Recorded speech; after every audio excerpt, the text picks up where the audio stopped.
Hi, friends!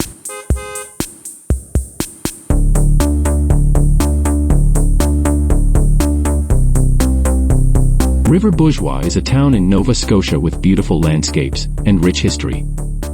It is located in Richmond County along Route 4, about 48 kilometers east of the Canso Causeway. Despite its name, there is no actual river here, but the community enjoys stunning scenic views along Cape Breton Island's south shore.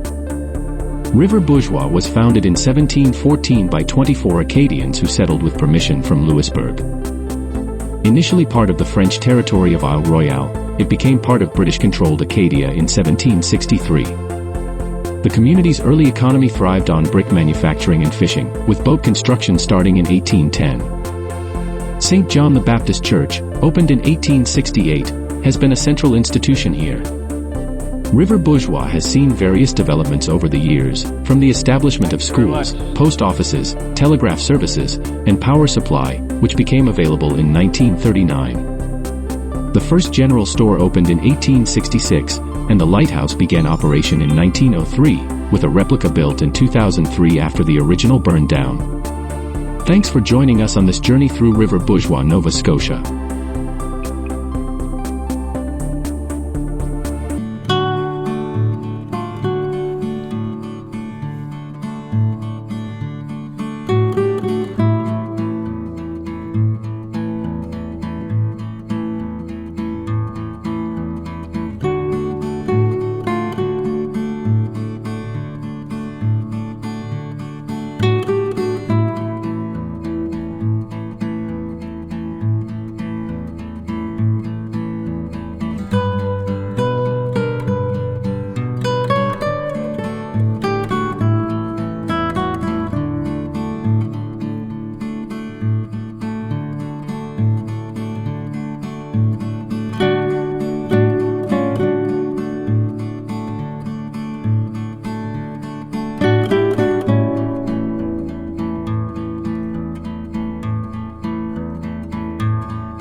Thanks for watching.